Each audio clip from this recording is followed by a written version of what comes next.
Hello everyone, कैसे हैं दोस्तों आप सब। उम्मीद करता हूं दोस्तों आप सब बहुत अच्छे होंगे। इस्तकबाल है दोस्तों आप सबके पसंदीदा चैनल एग्ज़ाम इजी में एक बार फिर से। दोस्तों जैसा कि आप सबको मालूम है कि 29 दिसंबर से 25 जनवरी तक सीटेट का एग्ज़ाम मुनक़द होने वाला है। तो उसी के मद्देनज़र देखते हुए उर्दू पेडागोजी के प्रीवियस ईयर्स के सवाल नामे लेकर हाजिर हुआ हूँ। दोस्तों बने रहें वीडियो के आखिर तक।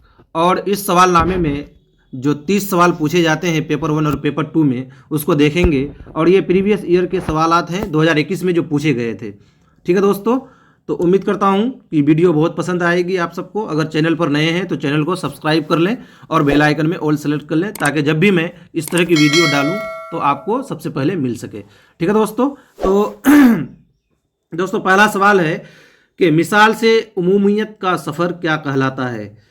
तो मिसाल से उमूमियत का सफ़र कहलाता है इस्तक़राई, यानी इंडक्टिव, और हिंदी में कहते हैं आगमन विधि।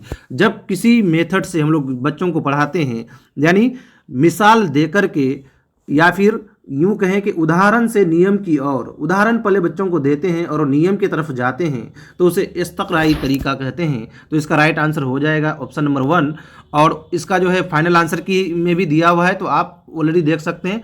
अच्छा आप बताएं इस्तख़राजी तरीका किसको कहते हैं। इस्तख़राजी तरीका जो है डिडक्टिव मेथड को कहा जाता है। किसको कहा जाता है? तो डिडक्टिव मेथड को कहा जाता है। अगर आपने दोस्तों इससे पिछले वाला वीडियो नहीं देखा है तो उस वीडियो को देख लें, क्योंकि मैंने उसमें हिंदी उर्दू का लुग़त बताया है, डिक्शनरी को बताया है। क्योंकि अमूमन जो सीटेट के तलबा व तालिबात को जो है दिक्कत हो जाती है उर्दू के वर्ड को समझना, वो उर्दू के लफ्ज़ को नहीं समझ पाने की वजह से काफ़ी सवालात गलत करके आते हैं।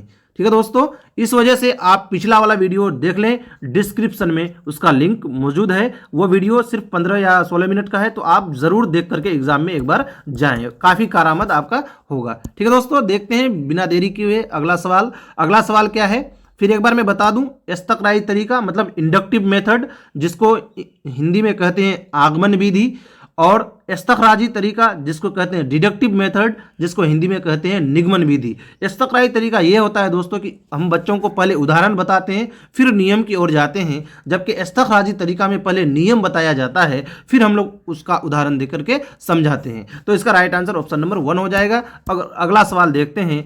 अगला सवाल क्या है? अगला सवाल आप देख रहे हैं स्क्रीन पर, मुतफ़िक़ा गौर व ख़ौज़, यानी ब्रेन स्टॉर्मिंग का मतलब क्या है। आपने ब्रेन स्टॉर्मिंग के बारे में ज़रूर पढ़ा होगा अगर आप क्लासेस देख रहे हैं या ऑफलाइन क्लासेस कर रहे हैं। तो सबसे आपको क्या करना है दोस्तों कि सवालात को पढ़ना है। जो अगर उर्दू पेडागोगी को बिल्कुल भी नहीं जानते हैं, उम्मीद करता हूं कि इस वीडियो को पूरा देखने के बाद उससे काफ़ी क्लियर होने वाला है, उनका कॉन्सेप्ट काफ़ी क्लियर होने वाला है। तो एक बात आप जो जहन में रखेंगे वो ये रखेंगे कि पहले आप सवाल को अच्छी तरह पढ़ें और समझें। उसके बाद जो चारों ऑप्शन दिए गए हैं, तो चारों ऑप्शन को आप अच्छी तरह पढ़ें, और सबसे ज़्यादा जो स्वीटेबल ऑप्शन आपको लगता है वो लगा के आप आएँ कि ये ऑप्शन होना चाहिए।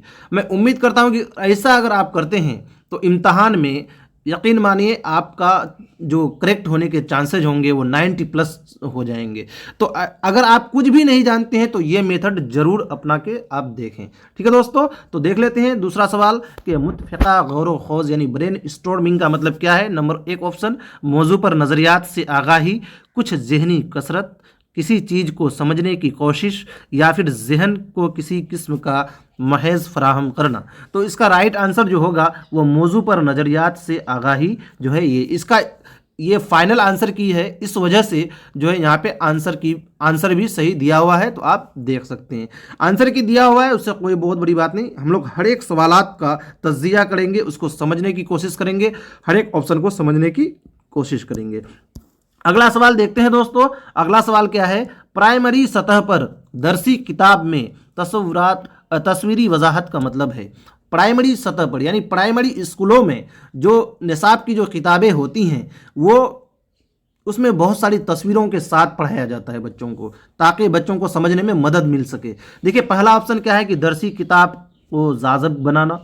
तस्वीरों को इसलिए दिया गया है कि दरसी किताब को जाज़ब बनाएंगे, या फिर दूसरा ऑप्शन है दरसी किताब को रंगीन बनाना। बताइए, रंगीन बनाने के लिए दिया गया है? बिल्कुल नहीं। आप तो ऑप्शन पढ़ेंगे और उसको गलत लगा के वो कहेंगे कि ये हो ही नहीं सकता है।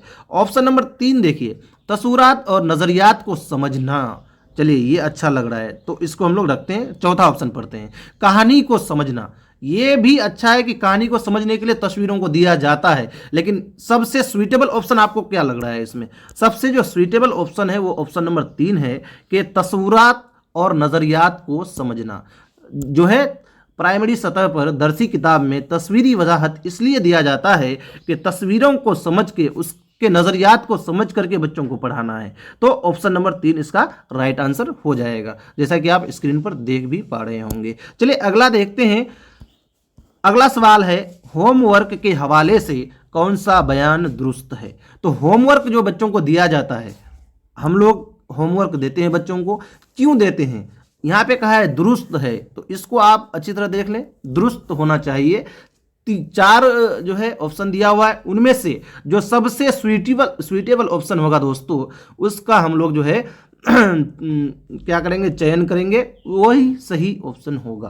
तो हम लोग चारों ऑप्शन को अच्छी तरह पढ़ते हैं। होमवर्क वालिदैन को शामिल करने का सबसे बेहतरीन तरीका है? जी नहीं, ये तो हो ही नहीं सकता है। वालिदैन को शामिल करने के लिए सिर्फ होमवर्क देते हैं? होमवर्क को पढ़ाए गए तसव्वुरात की तोशी और मश्क होनी चाहिए। तो ये सही लग रहा है दोस्तों। देखिए, होमवर्क हम लोग बच्चों को इसलिए देते हैं कि हमने जो क्लास में उसे पढ़ाया है उसकी वो प्रैक्टिस कर सके घर में, उसको बार बार जो है उसका वो प्रैक्टिस कर सके, ताकि उनका जो है क्या हो जाए, अच्छी तरह मश्क हो जाए, तोशी हो जाए, और वो कभी वो भूले नहीं। इस वजह से होमवर्क दिया जाता है। ऑप्शन नंबर 2 राइट है। लेकिन 3 और 4 ऑप्शन भी हम लोग देख लेते हैं, क्योंकि वहाँ तो जो है ये राइट आंसर ऐसे दिया हुआ रहेगा ही नहीं, इसलिए हम लोग 3 और 4 को भी देखते हैं। हर उस्ताद को चाहिए कि बच्चों को रोज कुछ होमवर्क दे। अच्छा ठीक है, थोड़ा ये भी ठीक लग रहा है, लेकिन सबसे अच्छा जो ऑप्शन है उसका हमको इंतखाब करना है। ऑप्शन नंबर 4 देखिए, होमवर्क घर पर बच्चों को मशगूल रखने का वाहिद जरिया है। वाह, तो ये तो होगा ही नहीं भाई, मशगूल रखने के लिए सिर्फ हम लोग होमवर्क नहीं ना देते हैं। तो इसका जो सबसे स्वीटेबल और सबसे अच्छा ऑप्शन होगा वो होगा ऑप्शन नंबर 2 के होमवर्क को पढ़ाए गए तसव्वुरात की तोशी और मश्क होनी चाहिए। ऑप्शन नंबर 2 इसका राइट हो जाएगा। ओके दोस्तों, तो ये आपको याद रखना है कि सवाल को पढ़ना है, और सवाल को पढ़ने के साथ साथ आपको ये ध्यान में रखना है कि सबसे अच्छा जो ऑप्शन है, सबसे अच्छा जो ऑप्शन है उसका इंतखाब आपको करना है। ये आपको याद रखना है, ठीक है दोस्तों, क्योंकि आप काफ़ी तैयारी करके जाते हैं इम्तहान हॉल में, और इम्तहान हॉल में जाने के बाद कुछ ऐसे ऐसे लफ्ज़ आ जाते हैं जो आपको याद नहीं रहता है। अगर आपने पढ़ा भी होगा तो आपको याद नहीं रहता है। तो वहाँ पे एक ही ट्रिक आपको लगाना है, और वो ट्रिक ये है कि सवाल को अच्छी तरह पढ़ना है। सवाल को अच्छी तरह पढ़ के चारों ऑप्शन को अच्छी तरह पढ़ना है और समझने की कोशिश करनी है, और जो ऑप्शन सबसे अच्छा आपको लगे उसको लगा के आना है। अगर आप ये ट्रिक लगाते हैं, मैं फिर एक बार कह रहा हूँ, आप यकीन मानिए उस सवाल को सही करके आएंगे। तो ये सबसे बेहतर तरीका है दोस्तों। अगला सवाल देख लेते हैं। ये क्या है कि बच्चे को जब नज़्म की क़राअत के लिए कहा जाता है तो ये उस्ताद की बच्चे के डेस अंदाज़ा क़द्र में मदद करता है। अदब की मालूमात, बोलने की महारत, अदाकारी की सलाहियत, इदराक का जो है आप सब बताएं, इदराक का क्या होता है, इंग्लिश या हिंदी क्या कहते हैं इसको? संज्ञानात्मक कहते हैं दोस्तों, इदराकी यानी कॉग्निटिव। इसका अगर आपने पिछला वीडियो नहीं देखा है तो उस वीडियो में ऑलरेडी बताया गया है। हिंदी, इंग्लिश और उर्दू तीनों के लफ्ज़ी जो माने हैं उसको बताया गया है, तो वो वीडियो आपको डिस्क्रिप्शन में मिल जाएगा, वो आप वहाँ से देख सकते हैं। तो देखते हैं दोस्तों कि जब बच्चों को नज़म की क़राअत कहते हैं, उसको कविता पढ़ने के लिए कहा जाता है, तो हम उसके किस चीज़ को जांचना चाहते हैं? उसके अदब की मालूमात को जांचना चाहते हैं कि बोलने की महारत को जांचना चाहते हैं? यकीनन हम उसके बोलने की महारत को जांचना चाहते हैं कि वो कितना पढ़ने जानता है, वो कितना अच्छे तलफ़्फ़ुज़ के साथ जो है बोलता है। तो ये इसका राइट आंसर हो जाएगा, बोलने की महारत।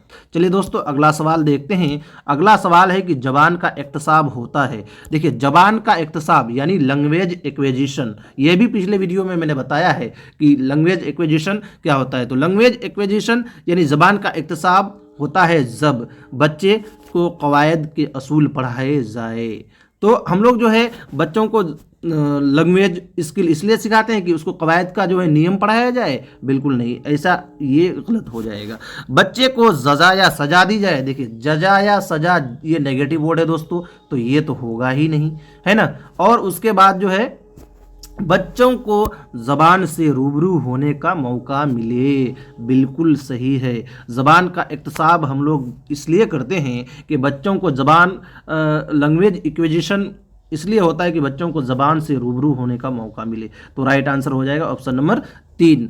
और ऑप्शन नंबर 4 भी देख लेते हैं कि बच्चे बग़ैर शऊरी तवज्जो के ज़बान को सीखता है। तो बिना तवज्जो दे के सीख सकता है क्या? नहीं ना। तो ऑप्शन नंबर 3 देखिए, ऐसे सवालात में आप वही ट्रिक अप्लाई कर सकते हैं कि सबसे सुइटेबल ऑप्शन क्या है। सुइटेबल ऑप्शन देखना है और आपको लगा देना है। ज़बान का इक्तसाब अगर आप जानते हैं, लैंग्वेज इक्विजिशन, भाषा अर्जन इसको हिंदी में कहा जाता है, तो अगर आप इसको जानते हैं तो आप तो फिर अच्छी तरह लगा के आएंगे। लेकिन अगर आपको समझ में नहीं आ रहा है तो वही ट्रिक अप्लाई करना है, जो सबसे सुइटेबल हो, सबसे अच्छा ऑप्शन हो, उसको आपको लगा के आना है। चलिए दोस्तों अगला सवाल देखते हैं, वक्त को ज़ाया नहीं करेंगे। सयाक में कवायद पर जोर देता है। बच्चों को हम लोग कवायद क्यों पढ़ाते हैं? ज़बान के असूल को अंदरून का हिस्सा बनाना, ज़बान के असूल को याद कराना। क्या ज़बान के नियम को याद कराने के लिए सिर्फ कवायद पढ़ाया जाता है? मवाद का तर्जमा करना, कोई भी मवाद को जो है हम लोग तर्जमा करने के लिए पढ़ाते हैं? बिल्कुल भी नहीं। असूलों को बहुत ज़्यादा उमूमी बनाना, देखिए बहुत ज़्यादा भी एक नेगेटिव वर्ड है, ठीक है दोस्तों। तो ये आप ध्यान रखें, ये भी नहीं होगा। तो सयाक में कवायद पर जोर इसलिए दिया जाता है, बच्चों को कवायद इसलिए पढ़ाया जाता है कि वह ज़बान के असूल को अंदरून का हिस्सा बनाते हैं। तो ऑप्शन नंबर 1 इसका राइट हो जाएगा। चलिए देखते हैं अगला सवाल। अगला सवाल क्या है? ज़बान की आमोजिश के लिए मवाद की तैयारी के असूलों में से एक है। तो ज़बान की आमोजिश, जब हम लोग ज़बान को सीखते हैं, आमोजिश मतलब लर्निंग, सीखना, है ना। तो ज़बान को जब हम लोग सीखते हैं तो मवाद की तैयारी के असूलों में से एक क्या है, उसको हम लोग का जो है इंतखाब करना है कि उम्र के हर ज़ुमरे के लिए पेचीदा मवाद का इंतखाब करना चाहिए। तो कोई भी उम्र का आदमी हो, उसको अगर आप ज़बान के असूलों में से कोई सिखा रहे हैं तो क्या पेचीदा, देखिए पेचीदा जो लफ्ज़ है ये भी नेगेटिव है, ये नेगेटिव वर्ड है, ठीक है दोस्तों। तो आपको याद रखना, अगर आपने नेगेटिव वर्ड्स को भी छांट लिया तो भी आप सही ऑप्शन का इंतखाब कर सकते हैं। मवाद की दुरुस्त दर्जाबंदी, जी हाँ, ज़बान की आमोजस के लिए मवाद की तैयारी के असूलों में से एक क्या है? मवाद की दुरुस्त दर्जाबंदी आपको करनी चाहिए। बिल्कुल दुरुस्त तरीके से दर्जाबंदी करेंगे तभी तो वो ज़बान को सीख पाएंगे। किसी भी तरह के मवाद का इंतखाब किया जा सकता है, किसी भी तरह का इंतखाब थोड़ी ना कर लेंगे ज़बान को सिखाने के लिए। अब ज्योग्राफी पढ़ाना शुरू कर देंगे क्या हम, है ना। ज़बान तो लिटरेचर में हिंदी, इंग्लिश, उर्दू अमूमन आता है, तो ज्योग्राफी और मैथ थोड़ी ना पढ़ाना शुरू कर देंगे, इसलिए ये नहीं आ जाएगा। मवाद को मुख्तसर और महदूद, ये देखिए दोस्तों, मुख्तसर और महदूद ये दोनों नेगेटिव वर्ड है, तो नेगेटिव में तो आंसर होगा ही नहीं, ठीक है। इसलिए इसका राइट आंसर क्या हो जाएगा? ऑप्शन नंबर 2 हो जाएगा। चलिए देखते हैं अगला सवाल। और अगला सवाल क्या है? किसी तस्वुर या असूल के इख्तिताम पर लिया जाने वाला टेस्ट कहलाता है। तो किसी तस्वुर या असूल के इख्तिताम पर जो लिया जाने वाला टेस्ट है वह है तशख़ीसी जांच, प्लेसमेंट जांच, अच्छा तशख़ीसी जांच, अच्छा चारों ऑप्शन पढ़ लेते हैं, हसूलियाबी की जांच या याददाश्त की जांच। तशख़ीसी जांच का जो इंग्लिश होता है दोस्तों वो होता है डायग्नोस्टिक टीचिंग, यानी निदानात्मक शिक्षण। डायग्नोस्टिक टीचिंग हम लोग इसको इंग्लिश में कहते हैं, ठीक है दोस्तों, यानी निदानात्मक शिक्षण कहते हैं। तो इसका राइट आंसर जो हो जाएगा कि किसी तस्वुर या असूल के इख्तिताम पर लिया जाने वाला टेस्ट कहलाता है तशख़ीसी जांच, यानी डायग्नोस्टिक टीचिंग, निदानात्मक शिक्षण, ठीक है दोस्तों। अगला सवाल देखते हैं कि ज़बान की पैदावारी महारतें हैं। तो ज़बान की जो पैदावारी महारतें हैं वो कौन सी हैं? पढ़ना और लिखना, पढ़ना और सुनना, बोलना और लिखना, या बोलना और सुनना। तो ज़बान की जो पैदावारी महारतें हैं, अख्ज़ की हुई महारतें होती हैं, वो है बोलना और लिखना, ठीक है दोस्तों, यानी स्पीकिंग एंड राइटिंग, ये ज़बान की पैदावारी महारतें हैं, स्पीकिंग एंड राइटिंग, ठीक है दोस्तों। इसका ऑप्शन नंबर 3 राइट हो जाएगा। समझे। तो ये सब आपको थोड़ा याद भी रखना चाहिए, अगर नहीं याद रहता है आप कॉपी में नोट कर लीजिए, सबसे बेहतर तरीका है ना। ऑप्शन नंबर 3 इसका राइट हो जाएगा। चलते हैं अगला सवाल। दोस्तों अगर वीडियो पसंद आ रही है तो वीडियो को लाइक करें और अपने उन दोस्तों तक जरूर शेयर करें जो अभी एग्जाम देने वाले हैं 29 दिसंबर या फिर जो है 29 दिसंबर या फिर जो है वो एग्ज़ाम देने वाले हैं, उसका जब भी 29 दिसंबर से 25 जनवरी के बीच एग्ज़ाम होगा तो ज़रूर अपने दोस्तों तक शेयर करें। और वीडियो को दोस्तों लाइक आप लोग बहुत कम करते हैं, लाइक ज़रूर करें। देखिए ज़बान की महारत के हवाले से कौन सा बयान दुरुस्त है। कोई भी ज़बान में महारत हासिल करना है तो कौन सा बयान दुरुस्त होना चाहिए। तो इसमें से 4 ऑप्शन दिया है और ये सवाल ऐसे सवाल है दोस्तों जो मैंने ट्रिक बताया है कि चारों ऑप्शन को आप पढ़िए, क्वेश्चन सवाल को आप समझिए, समझे, और जो अच्छा लगे वो लगा दीजिए। अगर ऐसा आप करते हैं तो ये सवाल जो है यकीनी तौर पर जो है सोल्व हो जाएगा। देखिए मैं पढ़ता हूँ, ज़बान की महारत के हवाले से कौन सा बयान दुरुस्त है। मतलब किसी भी ज़बान में आप महारत हासिल करना चाहते हैं तो इनमें से कौन सा बयान दुरुस्त होगा। स्कूल को सिर्फ पढ़ने लिखने की महारतों पर जोर देना चाहिए क्योंकि सुनना और बोलना खुद आ जाता है। अच्छा, सिर्फ देखिए यहाँ पे देखिए, सिर्फ जो एक वर्ड है ये नेगेटिव है दोस्तों, तो जहाँ पे नेगेटिव वर्ड आ जाए वहाँ पे क्या होगा, वो ऑप्शन राइट हो ही नहीं सकता। जबान की महारतों को सुनने, बोलने, पढ़ने और लिखने की दुरुस्त तरतीब से पढ़ाया जाना चाहिए। अच्छा देखते हैं ऑप्शन नंबर 3, जबान की तमाम महारतें बाहम मुंसलिक हैं और तदरीसी आमोजशी अमल में उनका इंजाम होना चाहिए। ये भी बहुत अच्छा लग रहा है। लेकिन चौथा देखिए, हदफ ज़बान से रूबरू होने से ज़्यादा उसके असूल अहम हैं। अच्छा, किसी भी जबान को सीखने से ज़्यादा उसका असूल और नियम अहम हो जाएगा तो ये भी नहीं होगा। बाकी जो आप कंफ्यूज करेंगे वो ऑप्शन नंबर 2 और 3 में करेंगे कि ज़बान की महारतों को सुनने, बोलने, पढ़ने और लिखने की दुरुस्त तरतीब से पढ़ाया जाना चाहिए। यह ज़रूरी नहीं है कि दुरुस्त तरतीब से पढ़ाया जाना चाहिए। ज़रूरी नहीं है कि सुनना पहले होगा या बोलना पहले होगा, पढ़ना होगा या लिखना होगा। पहले लिख करके भी हम सीख सकते हैं, बोल करके भी सीख सकते हैं, सुन के भी सीख सकते हैं, है ना दोस्तों। इस वजह से ये ऑप्शन जो है क्या हो जाएगा, गलत हो जाएगा। ठीक ना दोस्तों। ज़बान की तमाम महारतें बाहम मुंसलिक हैं और तदरीसी आमोजसी अमल में उनका इंजमाम होना चाहिए। जी हाँ, तो ज़बान की जो तमाम महारतें होती हैं एक दूसरे से जुड़ी हुई होती हैं, समझे। जब एक दूसरे से जुड़ी हुई होती हैं तो हम पहले कुछ भी सीख सकते हैं। सुनने से, सुनना, बोलना, पढ़ना, लिखना, ये ज़रूरी नहीं कि दुरुस्त तरतीब से होना चाहिए। ये जो है क्या होना चाहिए, ये आपका किसी भी चीज़ को भी हम लोग पहले सीख सकते हैं। इस वजह से ऑप्शन नंबर 3 सबसे अच्छा और सबसे सुइटेबल है। ठीक है दोस्तों, इसलिए ऑप्शन नंबर 3 इसका राइट आंसर हो जाएगा। चलिए अगला देखते हैं। उम्मीद करता हूं कि ये सवाल आप लोगों को समझ में आई होगी। अगला देखते हैं। अगला सवाल ये है कि ज़बान की तदरीस के हवाले से दरज झेल में से कौन सा मफरूज़ा गलत है। तो ज़बान के तदरीस यानी हम लोग जो है लैंग्वेज टीचिंग जो बच्चों को करते हैं उसके हवाले से कौन सा जो है गलत है, ये आप याद रखें। गलत का बात कह रहा है दोस्तों, तो हम लोग अक्सर क्या करते हैं, गलत कहता है और सही वाला को लगा के आ जाते हैं। इस वजह से जो है, इसीलिए जहाँ गलत कहे उसको आप हमेशा जो है टिक कर दिया करें ताकि वो आपका सही हो जाए। देखिए सवाल ऑप्शन देखते हैं। आमोज़गार असल हालात में इस्तेमाल की कोशिश से ज़बान सीखते हैं। आमोज़गार की पहली ज़बान आमोजश में अहम रोल अदा करती है। ज़बान की तदरीस की तवज्जो तरसील सरगर्मियों में होनी चाहिए। ज़बान की तदरीस में बोलने से ज़्यादा लिखने को अहम समझना चाहिए।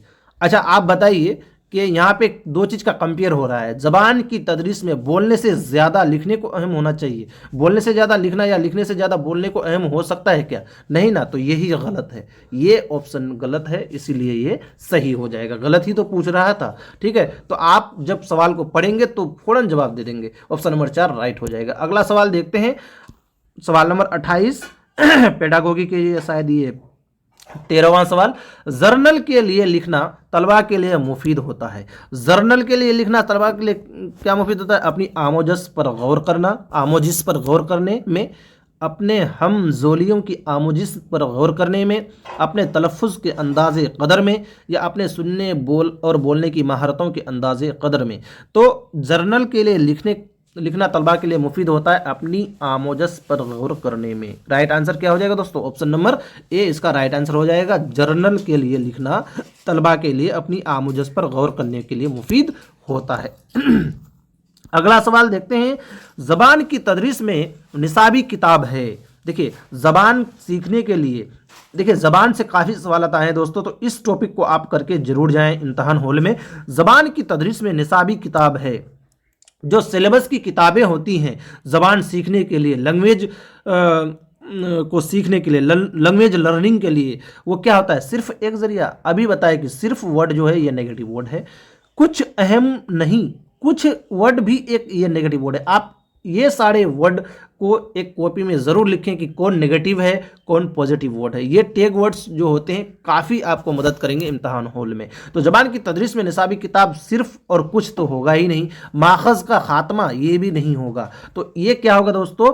एक अहम माखज़। ठीक है दोस्तों, एक अहम जरिया होगा, यानी इम्पोर्टेंट रिसोर्स होगा, जिसको महत्वपूर्ण साधन कहा जाएगा हिंदी में। तो जबान की तदरीस में निसाबी किताब एक अहम जरिया यानी इम्पोर्टेंट रिसोर्स या महत्वपूर्ण साधन होता है, इसीलिए ऑप्शन नंबर 2 राइट हो जाएगा। चलते हैं अगला सवाल, और ये 15वां सवाल है और लास्ट सवाल है मेरे ख्याल से।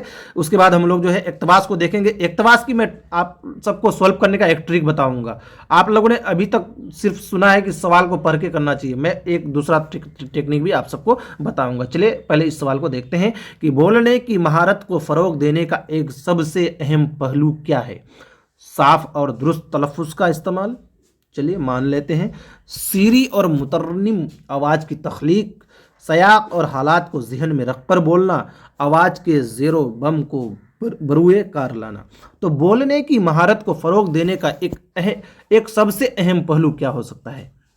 बोलने की महारत, आप में बोलने की महारत, आप बच्चों को जो है जांच करना चाह रहे हैं कि बोलने की महारत इनका जो है हमको बढ़ाना है कि ये सही से बोल पाए। तो इसको क्या करना है? सयाक और हालात को जहन में रख कर कि बच्चे जो है उस वक्त किस हालात में हैं, उसको बोलिए कि आप अपने से जो है क्या क्या बोल सकते हैं, उसको अपने से जो है बोलने के लिए बोलना है।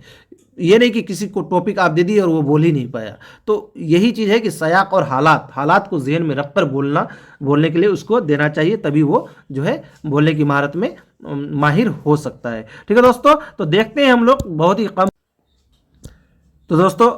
ही कम वक्त में देखते हैं इस इक़्तिबास को, जो आप लोगों का 20 दिसंबर 2022 को पूछा गया था कि कोलंबस महसूस कर रहा था कि आप लोग इक़्तिबास को पढ़ लेंगे। मैं इसका ट्रिक बता देता हूँ। देखिए आपको क्या करना है, इक़्तिबास को सोल्व करने का सबसे जो आसान तरीका है वो ये है कि सबसे पहले तो आप सवालात को पढ़ लें, 1-2 सवाल को पढ़ लें, फिर इक़्तिबास को पढ़ना शुरू करें।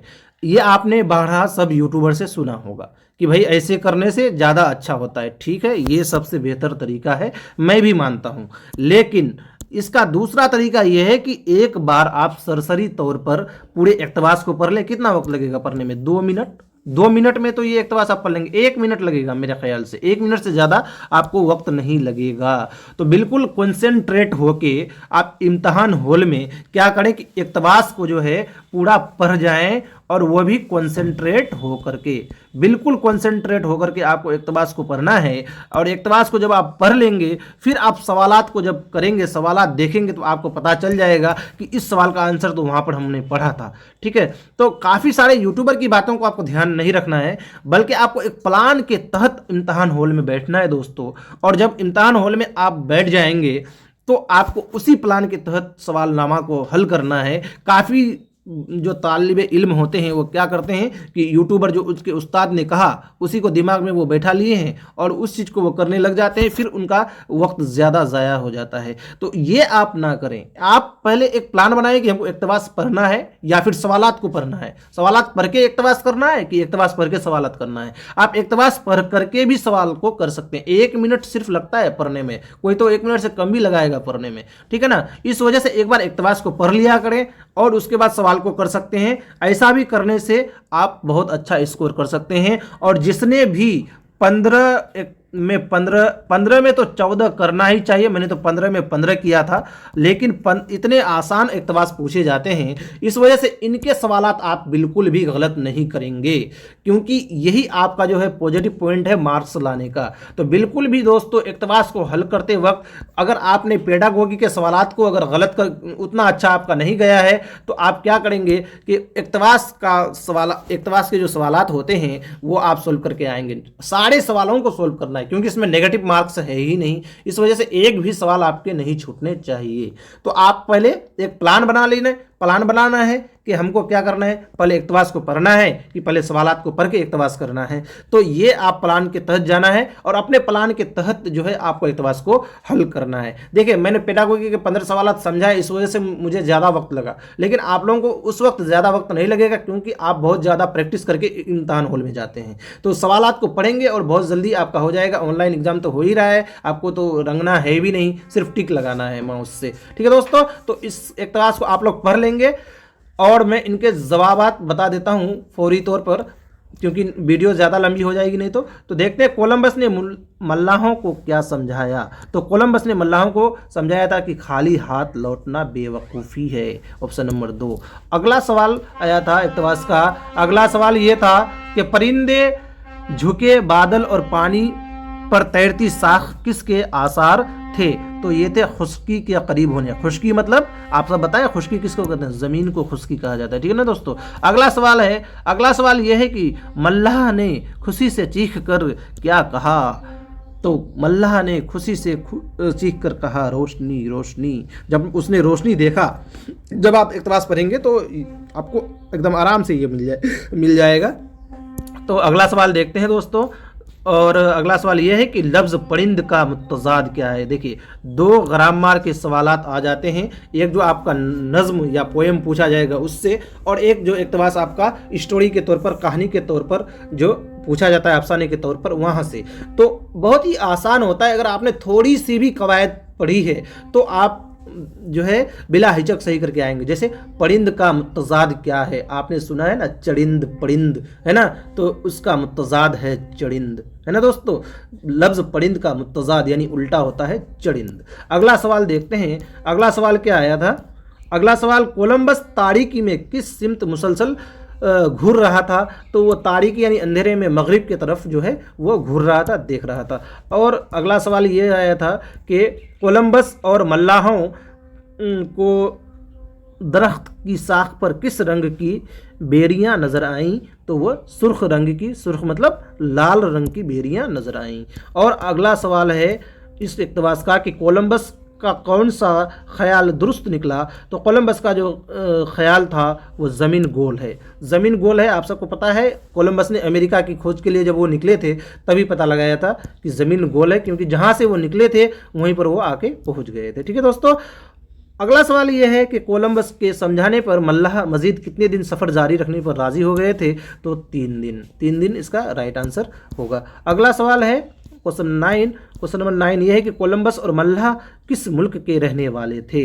तो वो स्पेन के रहने वाले थे दोस्तों, ऑप्शन नंबर 2 में। जब आप इक़्तिबास पढ़ेंगे गौर से तो पता चल जाएगा। अगला सवाल ये है कि चलिए अब आ जाते हैं नज़्म में। नज़्म में दिया गया है कि सब मुझको बादल कहते हैं, जीवन मेरा ऐसा, इधर उधर आकाश के ऊपर घूमूं हाथी जैसा। देखिए हाथी, ये वर्ड हाथी के जैसा घूमने की बात कर रहा है। आसमान की ऊंचाई से देखो धरती सारी, तपती मिट्टी गर्म हवाएं सूखी क्यारी क्यारी, और पौधे पेड़ परिंदे सबकी जान के पर गए लाले, बकरी प्यासी गाय भी प्यासी, प्यासे नदी नाले। ठीक है दोस्तों। अगला देखिए बन अमराई खेत बगीचे सबके सब मुरझाए। अमराई आम के बगीचे को कहा जाता है, ये आप याद रखें, अमराई आम का बगीचा। झील किनारे हिरनी प्यासी, साख पे गुल जो है घिल क्या है खम लाए। ठीक है दोस्तों। आगे देखिए मिसरा ये है कि बच्चे बूढ़े सबकी ज़बा पर पानी पानी पानी, उनकी खातिर पेश करूँ मैं क्यों ना कोई कुर्बानी। तो ये देखिए कुर्बानी पेश करने की बात कर रहा है बादल। अगला सवाल तो 10 नंबर का सवाल ये था कि गर्मी को दूर करने के लिए कौन कुर्बानी देना चाहता है। बादल अपना कुर्बानी देना चाहता है गर्मी को दूर करने के लिए। 11वां सवाल देखते हैं। 11वां सवाल ये है कि बादल आकाश के ऊपर किस की तरह घूम रहा है। तो आकाश के ऊपर जो है हाथियों की तरह घूम रहा है। अब यहाँ परिंदा मत लगा के आना। देखिए इक़्तिबास का जो सवाल है वो आपके इक़्तिबास से ही होता है, या फिर जो नज़्म या कविता का सवाल है वो इक़्तिबास के अंदर ही मौजूद होता है दोस्तों। इस वजह से आप इक़्तिबास या नज़्म या कविता जो भी है उसको अच्छी तरह पढ़ें और उस सवाल का आंसर उसी के अंदर ढूंढने की कोशिश करें। बहुत कोई अपने से लगा देता है कि अच्छा बादल तो परिंदों की तरह उड़ेगा, तो आप यहाँ हाथी नहीं लगा के परिंदे लगा के आ जाएंगे, फिर आपका गलत हो जाएगा। फिर ये आप ना करें, ठीक है। आप इक़्तिबास को पढ़ें या नज़्म को पढ़ें, उसी के अंदर जो है उसका जवाब छुपा होता है, उससे बाहर होता ही नहीं है कोई भी सवाल। बस कवायद के जो एक दो सवाल आते हैं उससे बाहर या उसी से पूछा जाता है।